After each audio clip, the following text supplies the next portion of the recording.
বিশেষ করে নবুয়ত জিন্দিগিটা আমাদের জন্য ফরজ। 23 বছরের জিন্দিগি অনুসরণ করা আমাদের জন্য ফরজ। এই 23 বছরের জিন্দিগি যদি আমরা অনুসরণ করতে পারি, তাহলে দুনিয়া এবং আখিরাতে নিশ্চিত শান্তি আমরা পেতে পারি।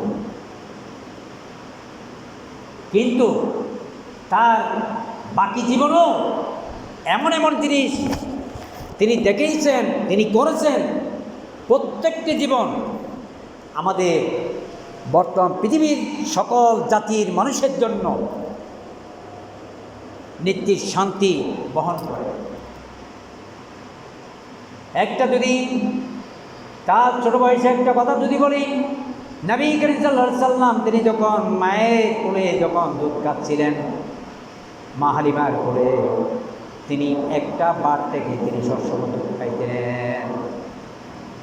তিনি মায়ের কোনো যে ইতিহাস, যে চরিত্র পৃথিবীর মানুষের জন্য তিনি পেশ করে গেলেন,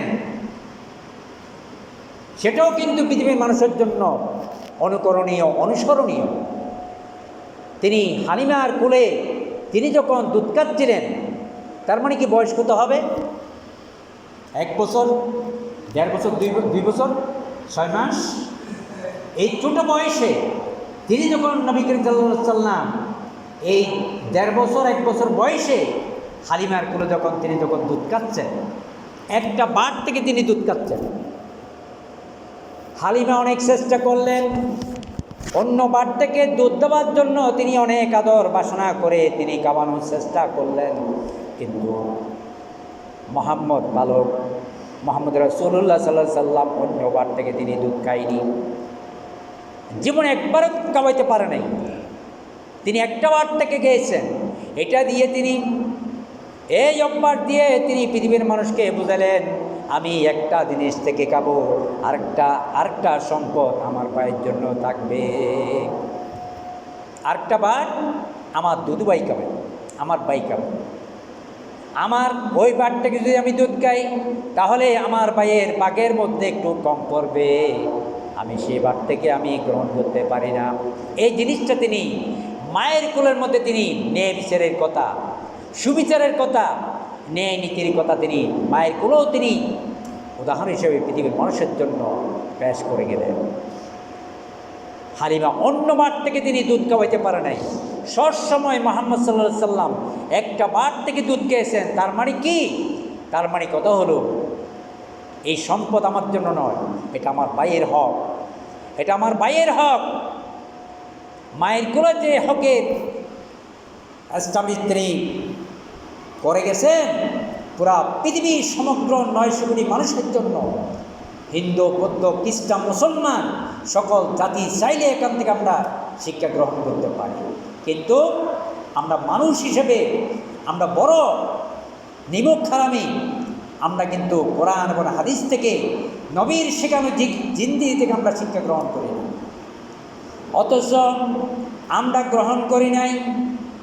নবীর জীবন থেকে তৎকালীন কাফের মুশরিকরা পর্যন্ত অনেক শিক্ষা গ্রহণ করেছিলেন। একদিন মদিনার জিন্দিগির মধ্যে ইহুদি সমাজ, তাদের একটা পারিবারিক জামালা কোন মতে তারা সামাল দিতে পারছিলেন না। তিনি একদিন ইহুদিদের 2টা গ্রুপ নবী করিম সাল্লাল্লাহু আলাইহি সাল্লামের কাছে চলে আসছেন, ইয়া রাসূলুল্লাহ, আমরা তো আমাদের এই সমাজ 2টা গ্রুপকে আমরা কোনো মতে বুঝাতে পারছি না। একজন মানলে একজন মানে না, একজন বিচার মানলে আরেকটা গ্রুপ মানে না, এই গ্রুপ মানলে এই গ্রুপ মানে না। আমরা তো কোনোভাবে তাদেরকে বুঝাতে পারছি না। শেষ পর্যন্ত ইহুদি সমাজের বিচার তারা করতে না পেরে ব্যর্থ হয়ে তারা ইসলামের কাছে চলে আসলেন, কোরআনের কাছে চলে আসলেন, নবীর কাছে চলে আসলেন। নবীকে বললেন, ইয়া রাসূলুল্লাহ, আমাদের এই 2টা গ্রুপের মধ্যে একটু বিচারটা করে দেন।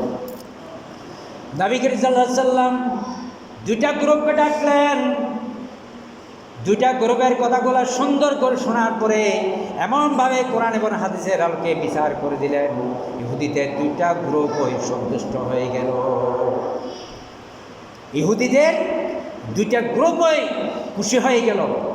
তাহলে ইসলাম যদি দুনিয়াতে সমাজে যদি প্রতিষ্ঠিত হয়, কোরআনের রাজ যদি কায়েম হয়, শুধু মুসলমানরা শান্তি পাবে তা কিন্তু নয়।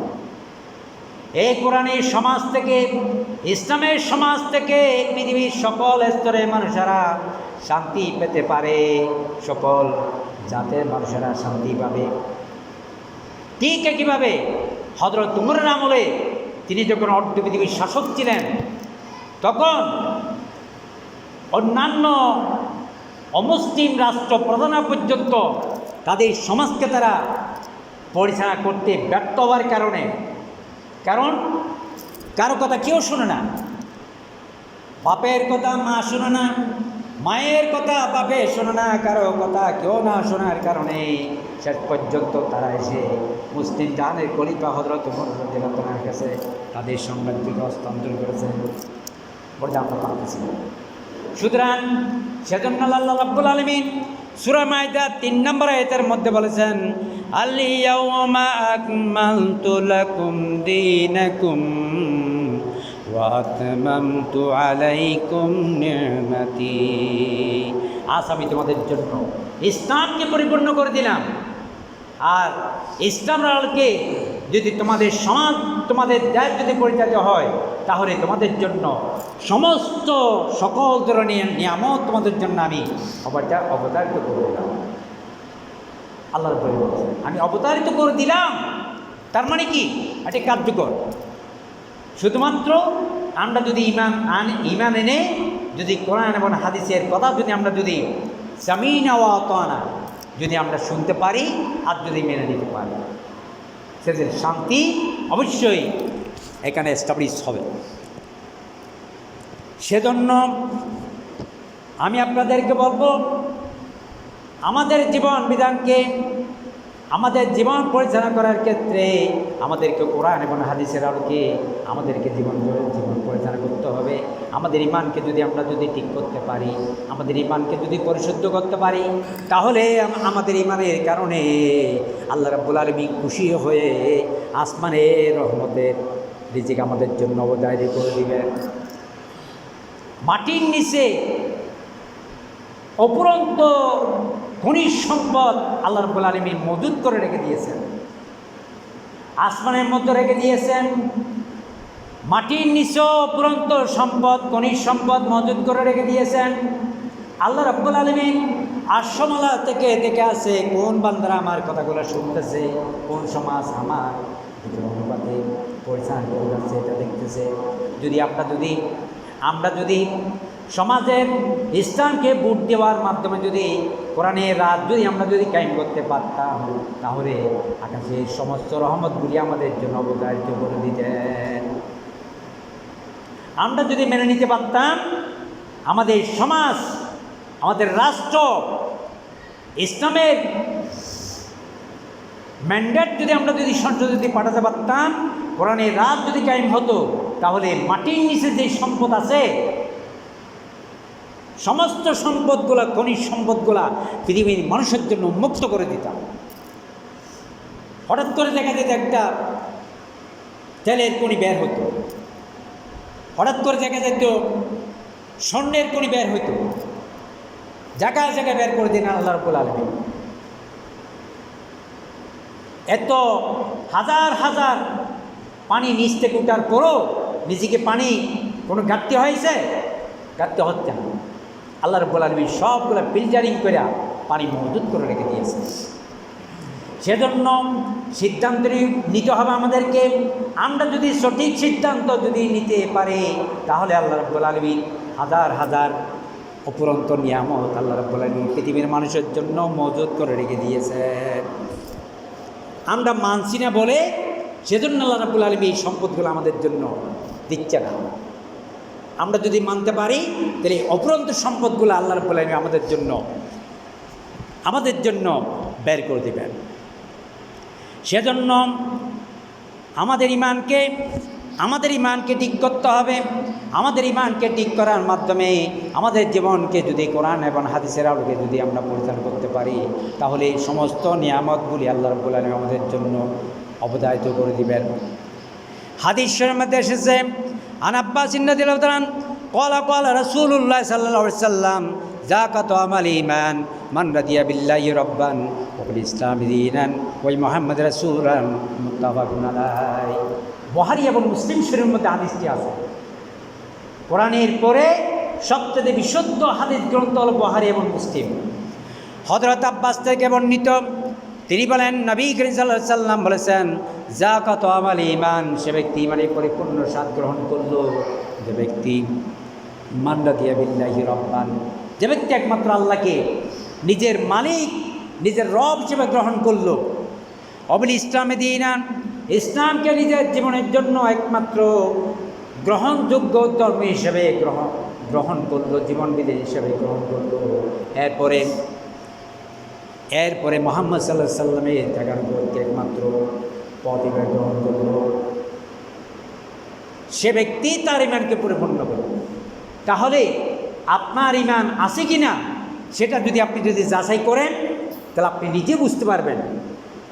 আপনি যদি কোরআন এবং হাদিসের আলোকে আপনি জীবন পরিত্যাগ করতে পারেন, এইভাবে জীবনযাপন করার মধ্যে আপনি সন্তুষ্ট থাকতে পারেন, আপনি যদি খুশি থাকতে পারেন, আর কোনো সওয়াব যদি আপনার মধ্যে না থাকে, তাহলে এই অভ্যাসের কারণে আপনি বুঝতে পারবেন আপনার মধ্যে ঈমান আছে, আপনার মধ্যে আল্লাহর প্রতি বিশ্বাস রয়েছে। তাহলে এইভাবে আমাদেরকে প্র্যাকটিস করতে হবে, এভাবে আমাদেরকে ঈমানকে পরিচর্যা করতে হবে। শুধু তাই নয়, আল্লাহ রাব্বুল আলামিন আরও সুন্দর করে বলে দিয়েছেন, ওয়ামা উমিরু ইল্লা লিয়াবুদুল্লাহ মুখলিসিনা লাহুদ্দিন। তাদেরকে নির্দেশ দ্বারা কোনো নির্দেশ দেওয়া হয়নি, তারা শুধুমাত্র তাদের জীবনকে একমাত্র ইসলামের আলোকে মনোনীত করার পরে তারা আল্লাহর ইবাদত করবে।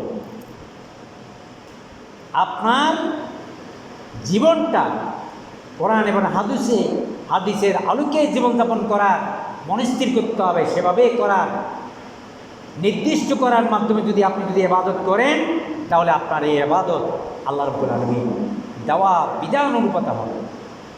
সেজন্য ইসলামের আলোকে আমাদের জীবনযাপন করতে হবে। ইসলামের আলোকে আমরা জীবনযাপন করতে পারি, তাহলে আমাদের জীবন হবে সফল, কোরআনের আলোকে হতে হবে। শুধু তাই নয়, সূরা জুমার 2 নম্বর আয়াতে বলেছেন, ইন্না আনজালনা ইলাইকাল কিতাব বিল হক, নিশ্চয় আমি এই কোরআনকে নাজিল করলাম সত্য সহকারে। ইন্না আনজালনা ইলাইকাল কিতাব বিল হক, সত্য সহকারে এই কোরআনকে আমি নাজিল করলাম। ফাবুদিল্লাহি মুখলিসিনা লাহুদ্দিন, তোমাদের জীবনকে কোরআন এবং হাদিসের আলোকে ইসলামের আলোকে আমরা ইবাদত করতে পারি, তাহলে আমাদের জীবন হবে সফল, আমাদের জিন্দেগি হবে সফল।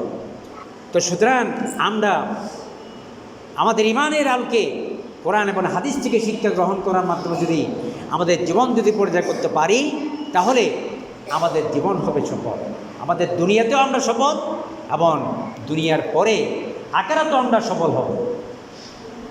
কারণ ইসলাম পৃথিবীর মধ্যে এসেছিলেন বিজয়ী হওয়ার জন্য, ইসলাম এইভাবে থাকার জন্য পৃথিবীতে আসে নাই। আল্লাহ রাব্বুল আলামিন চেয়েছিলেন পৃথিবীতে ইসলামকে প্রতিষ্ঠিত করে আসমান এবং জমিনের অপরন্ত নিয়ামতকে পৃথিবীর মানুষের জন্য অবতারিত করে দেওয়ার জন্য ইসলাম পৃথিবীর মধ্যে এসেছিলেন। তার প্রমাণ সূরা সফরের মধ্যে বলেছেন, ওয়াল্লাযী আরসালা রাসূলাহু বিল হুদা ওয়া দীনিল হক, ওয়াল্লাযী, তিনি সে সত্তা, তিনি তার রাসূলকে পৃথিবীর মধ্যে প্রেরণ করেছিলেন হেদায়েত এবং সত্য দিন সহকারে, লাইয়ুযহিরাহু আলাদ দীনি কুল্লিহি, পৃথিবীর সমস্ত বিধানের উপর ইসলামকে বিজয়ী করার জন্য। কারণ ইসলাম পৃথিবীর মধ্যে প্রেরণ করেছিলেন ইসলাম বিজয়ী করার জন্য। বিজয়ী কে করবে? আল্লাহ কি পৃথিবীর মধ্যে এসে কি ইসলামকে বিজয়ী করবেন? আল্লাহ কিন্তু বিজয়ী করবেন। আল্লাহ বিজয়ী করবে যখন পৃথিবীর কিছু মানুষ আল্লাহর উপরে, রসুলের উপরে ঈমান আনার পরে, সংঘবদ্ধ হওয়ার পরে যদি কোরআনের আন্দোলনকে যদি বিজয়ী করার জন্য তারা যদি তাদের জীবন জান মান সব কিছু যদি তারা যদি উৎসর্গ করে, তখন আল্লাহ রাব্বুল আলামিন তাদের উসিলায় এই দিনকে প্রতিষ্ঠিত করে জমিন এবং আসমানের অপরন্ত নিয়ামতকে পৃথিবীর মানুষের জন্য অবতারিত করে দেবেন। তখন মাটির নিচে অপরন্ত যে খনিজ সম্পদ রয়েছে সব সম্পদগুলো পৃথিবীর মধ্যে বের করে দিয়ে পৃথিবীর মানুষের জন্য অবতারিত করে দেবেন। তার আগে আমাদেরকে আল্লাহ এবং রাসূলের উপরে ঈমান আনার পরে কোরআনের আন্দোলনকে সফল করার জন্য আমাদেরকে জান মান দিয়ে চেষ্টা করে দিতে হবে। সুতরাং আমি সংক্ষেপে আপনাদেরকে এটাই বলতে যাচ্ছি, সেটা হলো কি, আমরা যদি সফলতা যদি আমরা পেতে চাই, তাহলে কোরআন এবং হাদিসের আলোকে ঈমান আনার মাধ্যমে যদি আমরা যদি শান্তি যদি প্রতিষ্ঠা করার জন্য যদি আমরা যদি আপ্রাণ জান মাল দিয়ে যদি চেষ্টা করে যাই, তাহলে আল্লাহ রাব্বুল আলামিন আমাদেরকে বিজয় দান করবেন। আল্লাহ নিজে এমনি এমনি বিজয় দান করবেন না। যদি আমরা যদি জানমাল নিয়ে যদি আমরা যদি কষ্ট করি চেষ্টা করি, তাহলে আল্লাহ রাব্বুল আলামিন আমাদের কাদের প্রতি খুশি হয়ে ইসলামকে বিজয়ী করার মাধ্যমে আসমান এবং জমিনের অপরন্ত সম্পদ পৃথিবীর মানুষের জন্য আল্লাহ রাব্বুল আলামিন উদ্ভাসিত করে দেবেন, উন্মুক্ত করে দিবেন। তখন পৃথিবীর মানুষের জন্য এই সম্পদ মুক্ত করার মাধ্যমে তারা এই সম্পদ মুক্ত করবে আর আল্লাহর নিয়ামতে শুকিয়ে পেশ করবে। সুতরাং আমার আলোচনা লম্বা না করে আমি শেষের দিকে আমি আপনাদেরকে এটাই বললাম যে মসজিদ হলো একটা প্রশিক্ষণ কেন্দ্র। মসজিদের মধ্যে আপনারা তাড়াতাড়ি চলে আসবেন।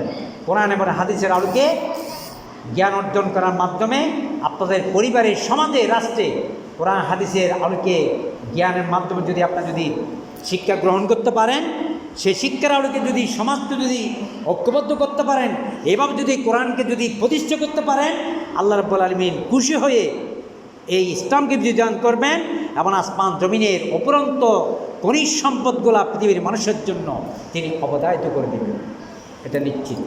সেটাই আল্লাহ রাব্বুল আলামিন এখানে বলেছেন, আমি দিনকে তোমাদের জন্য পরিপূর্ণ করে দিলাম। পরিপূর্ণ মানে কি? আপনি শুধু একদিক দিয়ে পরিপূর্ণ সেটা নয়, আপনি দুনিয়াতে যত প্রয়োজন আছে সব প্রয়োজন মিটানোর পরে পরকালে আপনি সেখানে আনলি আপনি জান্নাত জান্নাত জান্নাত নিশ্চিত হবে, এটা মানে হলো পরিপূর্ণ। তার মানে দুনিয়াতেও শান্তি, আখিরাতেও শান্তি, এটাই নিশ্চয়তার কথা আল্লাহ রাব্বুল আলামিন সূরা মায়দা 3 নম্বর আয়াতের মধ্যে বলে দিয়েছেন, আল ইয়াউমা আকমালতু লাকুম দীনাকুম, এই দিনকে তোমাদের জন্য আমি পরিপূর্ণ করে দিলাম। সুতরাং আমি আর কথা না বাড়াইয়া আপনাদেরকে এটাই বলতে যাচ্ছি যে প্রতিদিন শুক্রবার অন্ততপক্ষে আপনারা একটু তাড়াতাড়ি চলে আসবেন, এই যে কোরআন এবং হাদিসের কিছু আলোচনা শুনবেন, আর 5 ওয়াক্ত নামাজ আপনার মসজিদে এসে পড়বেন। কারণ মসজিদ প্রতিষ্ঠিত হয়েছে নামাজ এখানে জামাত সহকারে পড়ার জন্য। ঘরে নামাজ পড়লে হবে না, মসজিদে এসে পড়তে হবে। আপনি মসজিদে পড়ে দেখেন আর ঘরে পড়ে দেখেন, কোথায় তৃপ্তি পান? মসজিদে যখন নামাজ পড়বেন তখন নামাজের মধ্যে অনেক তৃপ্তি পাবেন, কিন্তু ঘরে একা একা নামাজ পড়েন না, কোনো মজা পাবেন না, কোনো তৃপ্তি পাবেন না, কারণ ওখানে কোনো শান্তি নেই। একাকি নামাজ পড়বেন, ওখানে কোনো শান্তি নেই। কিন্তু না, জামাত সহকারে যদি পড়েন ওখানে অনেক শান্তি, অনেক তৃপ্তি, অনেক মজা। কারণ জামাত সহকারে পড়ার জন্য আল্লাহ রাব্বুল আলামিন এই নামাজকে প্রতিষ্ঠা করার জন্য, জামাত সহকারে পড়ার জন্য মুসলমান যেখানে যাবে সেখানে মসজিদ তৈরি করবে, একসাথে নামাজ প্রতিষ্ঠা করবে, জামাত সহকারে পড়তে হবে। এই প্রত্যাশা রেখে আজকের আলোচনা এখানে শেষ করলাম। আসসালামু আলাইকুম।